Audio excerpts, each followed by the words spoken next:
Data ndakuramukije mu izina rya Yesu.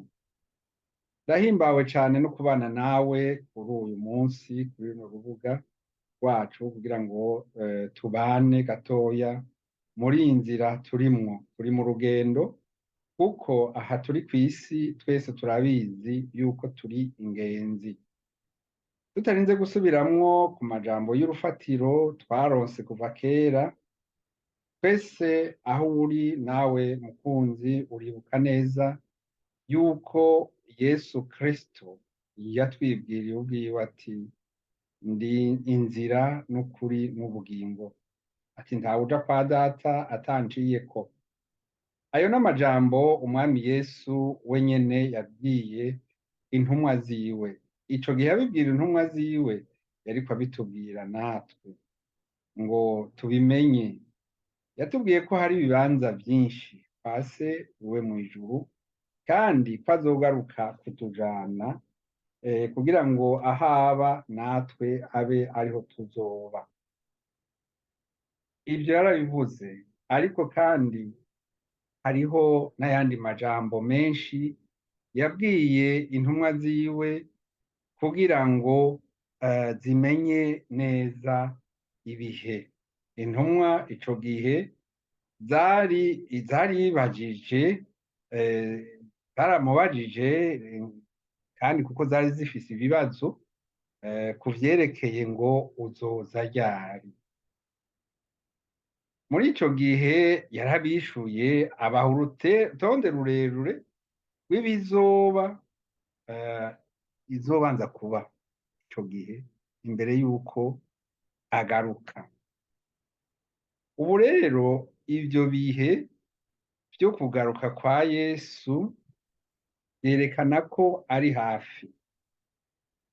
Bamwe baravuga bati vyose vyaramaze gukwira, abandi nabo bakavuga ngo hacasigaye akantu gatoyi, abandi hariho n'abatavyiteze, ariko abo sibo turi kumwe.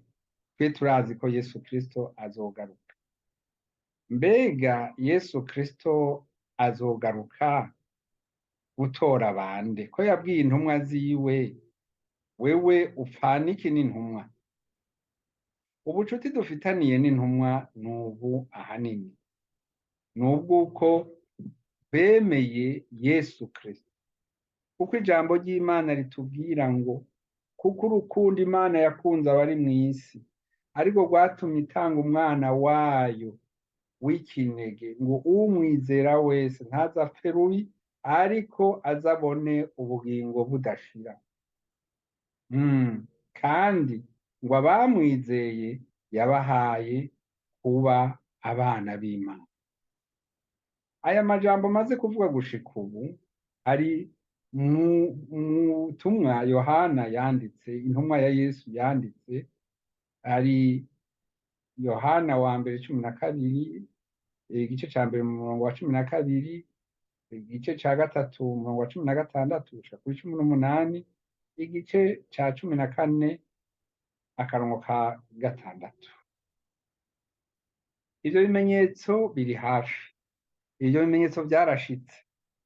Mwarumvise mushaka kubisoma neza, mworaba muri Luka 21, mworaba muri Matayo 24, mworaba mw'ibaruwa rya kabiri Pawulo yandikiye Timoteyo, guhera ku gice ca gatatu, abwira intumwa ibizoshika.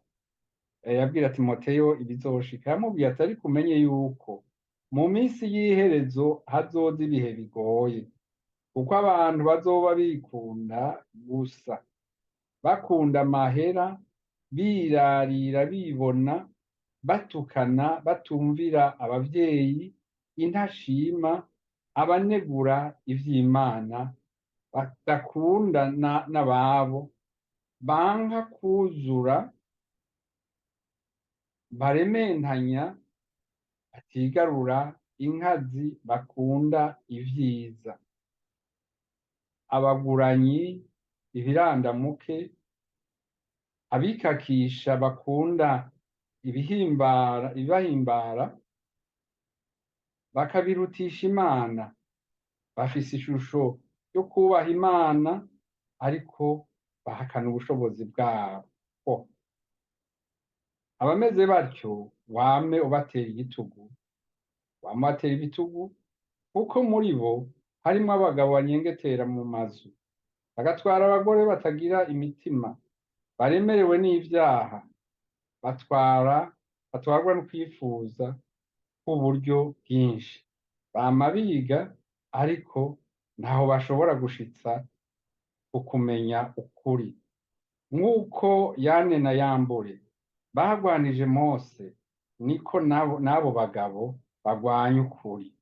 Abo n'abononekaye ubwenge babaye ibihombe ku kwizera, mugabo ntibazoshobora kurengaho, kuko ubusazi bwabo buzogaragarira abantu bose nk'uko bwa babandi bwagaragaye. Nshuti yanje, eka ndakubwire nti ubu ni igihe co kwitegura. Ubu ni igihe co gufata ingingo. Umuntu wese azi yuko Yesu Kristo ari umwami n'umukiza wiwe ntarakizwa, kuko ntaramwemera. Kandi uwemeye uwo mwami yemera kwitandukanya n'icaha. Ukigendera mu vyaha nturakizwa. Rero ubu ico ngomba kukubwira nshuti yanje, enda tabara wihane, witandukanye n'ico cose cogutanya n'Uhoraho, cogutanya n'Imana. Uve mu buhakanyi, uve mu nzankano, uve mu bubeshi, uve mu busambanyi, kwiyumvira nabi, kugira inzigo, kugira uburyarya n'ibindi nk'ivyo. Umwami Yesu azoza niko, kandi azoza vuba gutora ishengero ryiwe. Ico benshi badakunze kumenya nuko hazoba ibice, azoza incuro kabiri. Igihe azoza gutora ishengero, igihe azoza gutora abasinziriye mw'ivu bari muri Kristo, ico gihe hariho abandi bantu benshi bazosigara kuri ino si, kandi abo bazoba basigariye kuzobona amagorwa. Ndipfuza yuko nawe utoba muri abo bazosigara barindiye kubona amagorwa. Ayo majambo twarigeze kuyavuga, twarigeze no kuyasoma, ariko n'ubu ntaco bitwaye. Reka dusome ibaruwa Pawulo yandikiye Abanyetesalonike, ishengero ry'i Tesalonike, ngira ni mu Bugiriki ubuye, hanyuma yararyandikiye aribwira ibizoba. Aho hari mu gice ca 4, ibaruwa rya mbere igice ca 4, yarababwiye ati ivyereka uko abapfuye bazozuka. Dusome gusa ku karongo ka 16 na 17. Kuko umwami wacu ubwiwe azoza amanutse avuye mw'ijuru, aranguruye ijwi rirenga, hamwe n'akamo k'umumarayika mukuru n'inzamba y'Imana. Maze abapfiriye muri Kristo nibo bazobanza kuzuka, maze natwe abazoba bakiriho dusigaye tuzoca duteruranwa nabo mu bicu, dusanganira umwami wacu, umwami mu kirere, niho tuzokwama tubana n'umwami. Ubu rero tumaze iminsi twumva abavuga ivyerekeye ikimenyetso ca Satani. Ikimenyetso ca Satani, ico kimenyetso ca Antikristo, bazogishira ku bantu ku buryo bw'ubwenge. Mugabo ubwo buryo buzotuma hariho abantu bategerezwa kwihakana, kugira ngo vyemerwe ko wanditse muri ivyo, uzokwihakana, bazogusaba kwihakana Yesu Kristo. Egome, ntitubizi neza yuko ishengero rizoduzwa canke abo bazoba bari muri Kristo bahagaze neza, bizoduzwa baratanguye kugitanga canke bataratangura kugitanga. Ico tubona nuko ico kimenyetso kivugwa ngo kizotuma arico kitubera nk'amafaranga, arico kitubera nk'ikarata ndangamuntu, arico kitubera nta kintu mbere na kimwe umuntu azoshobora gushikako adafise ico kimenyetso. Kuko muri aho kivugwa mu vyahishuriwe Yohana 13 bavuga yuko ico gihe abazoba bategeka, ntawuzi ico gihe abazoba bategeka nibo bazotanga iryo tegeko, bashigikirwe n'abantu bazoba batwara idini, hariho uwuri hejuru yaryo azoba bihagazemwo, hanyuma bazovuga bati ngo handitse mu vyahishuriwe Yohana 13:16 ngo kigera ko bose aboroshe n'abahambaye n'abatunzi n'aboro n'abidegemvya n'abagurano bashirwako ikimenyetso ku kiganza c'iburyo canke mu ruhanga, kandi hatagira umuntu yemererwa kugira icagura canke icashora atari ufise ico kimenyetso, nico zina rya ca gikoko canke igitigiri c'izina ryaco. Haleluya! Murabizi nta myaka ibiri iheze harigeze kuba akantu canke ikintu catuma abantu babuzwa gushika ahantu kanaka, batinjira mu buguriro, batinjira ahantu hariya. Mwene wacu ari mu gihugu hano i Buraya kanaka niwe yambwiye ngo yagiye yarashatse kuja kwihagarika, ashika iruhande y'ibitaro, agenda abaza umuntu waho ati ntabara unyereke aho nihagarika, kuko ino mu bihugu vya Buraya nta muntu yihagarika ku nzira, n'ubigize yocibwa amande no gupfungwa yopfungwa.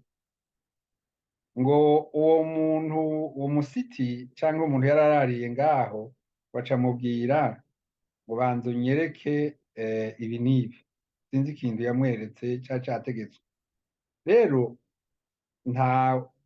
turibaza ko cari nk'ikimenyetso canke cari nk'intango, ariko nibaza ko bizomera nk'uko, niba atari vyo vyatanguye yakataraza kari inyuma. Ariko aho umwami wacu azozira gutora abiwe, nawe agasanga uriteguye, ibisigaye ntuzobimenya, kuko nk'uko nabivuze Yesu azoza mu vyicira bibiri, rimwe ntazoshika ku rusi, irya kabiri ntihazoshika ku rusi, hanyuma habe ibintu vyinshi nk'uko mubizi, tuzobibandanya ikindi gihe. Umwami Yesu abahezagire. Uyu mwari kumwe ni Irene Nahazwe, ndabakunda kandi abifurije vyiza, mugire umunsi mwiza. Yesu abahezagire.